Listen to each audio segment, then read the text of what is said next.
রাত ছিল গভীর, আকাশ তারায় ভরা ছিল, কিন্তু তোমার ভেতরে এক অদ্ভুত আলোড়ন সৃষ্টি হয়েছিল। যেন কোনো অদৃশ্য শক্তি তোমাকে ডাকছিল, যেন সময় ও স্থানের ওপার থেকে কোনো বার্তা তোমার হৃদয়ে পৌঁছাচ্ছিল। তোমার আত্মা ছিল অস্থির, যেন কোনো অদেখা শক্তি তাকে স্পর্শ করছিল। আর তারপর হঠাৎ সবকিছু বদলে গেল। তুমি অনুভব করলে তোমার বাস্তবতা এক নতুন দিকে প্রবাহিত হতে শুরু করেছে। সময় ধীর হয়ে গেল, বাতাসে অন্যরকম কিছুর একটা ছিল, এক মৃদু কম্পন, এক অপূর্ব শান্তি, এমন এক উপস্থিতি যা ভাষায় প্রকাশ করা কঠিন। এই মুহূর্তটি সাধারণ ছিল না, এটা ছিল অন্য কিছু, অতিপ্রাকৃত কিছু। তোমার মনে হলো যেন এই মহাবিশ্বের বাইরে থেকে কেউ তোমার কাছে এসেছে, এমন কেউ যে শুধু একটি শরীর নয়, বরং শক্তির এক পুঞ্জ। এ ছিল সপ্তম মাত্রা থেকে আসা এক ঐশ্বরিক সত্তা। এই সপ্তম মাত্রা কি তা বুঝতে তোমার কিছুটা সময় লাগতে পারে। এটি সেই স্থান যেখানে ভৌত জগতের সমাপ্তি ঘটে, যেখানে সময় ও স্থানের কোনো অস্তিত্ব নেই। এটি বিশুদ্ধ চেতনার এক মাত্রা, যেখানে কেবল শক্তির অস্তিত্ব, যেখানে কেবল কম্পনের অস্তিত্ব, যেখানে কেবল সত্যেরই অস্তিত্ব। এই জগৎ থেকে কেউ কেবল তখনই আসেন যখন কোনো বিশেষ উদ্দেশ্যে তার উপস্থিতির প্রয়োজন হয়, যখন কোনো আত্মার পথ নির্দেশনা প্রয়োজন, যখন জীবন এক সন্ধিক্ষণে এসে দাঁড়ায়। সেই দিব্য সত্তা এখন তোমার জীবনে প্রবেশ করেছেন, কিন্তু তিনি সাধারণ চোখে দৃশ্যমান ছিলেন না। তাকে কেবল তোমার ভেতরের শক্তির মাধ্যমেই অনুভব করা যেত। তার উপস্থিতি ছিল বাতাসে, তার শক্তি ছিল তোমার হৃৎস্পন্দনে, এবং তার বার্তা তোমার চিন্তার গভীরে প্রবেশ করছিল। প্রথমে তুমি ভেবেছিলে এটা তোমার কল্পনা, কিন্তু তারপর তোমার সামনে ছোট ছোট ঘটনা ঘটতে শুরু করল। তোমার প্রশ্নের উত্তর হঠাৎ করেই না জিজ্ঞেস করেই আসতে লাগলো। যে সমস্যাগুলো সমাধান করা অসম্ভব বলে মনে হতো, সেগুলো অনায়াসে সমাধান হতে লাগলো। লোকে বলে অলৌকিক ঘটনা শুধু গল্পেই ঘটে, কিন্তু তুমি দেখলে যে তোমার চারপাশের সব কিছু বদলে যাচ্ছে। এই ঐশ্বরিক সত্তা তোমাকে এক নতুন পথে চালিত করছিল। তুমি অনুভব করলে তোমার পুরনো সীমাবদ্ধতাগুলো ভেঙে পড়ছে।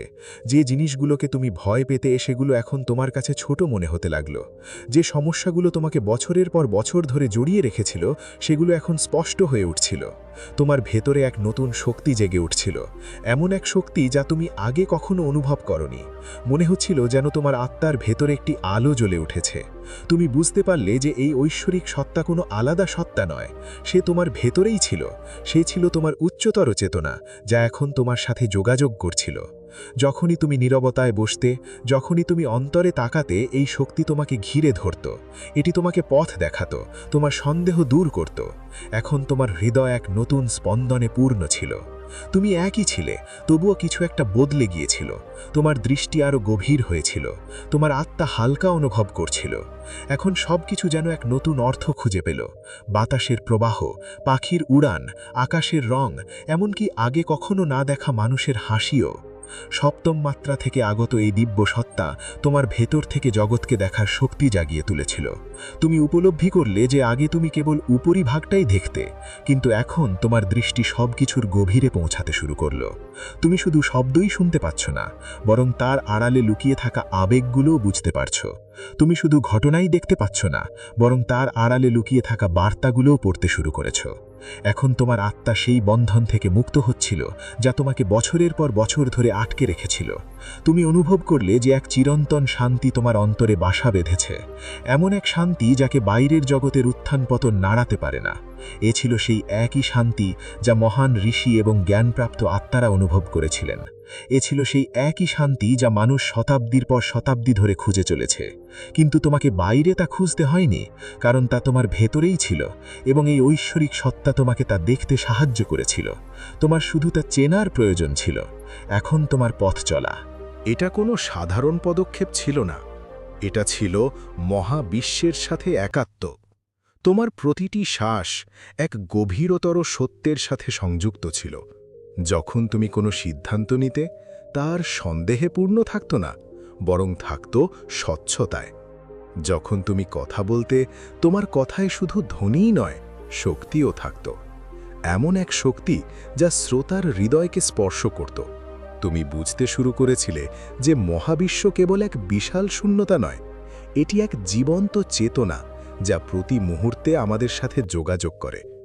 আগে তুমি ভাবতে এটা কাকতালীয়, কিন্তু এখন তুমি জানতে যে কোনো কিছুই কারণ ছাড়া ঘটে না।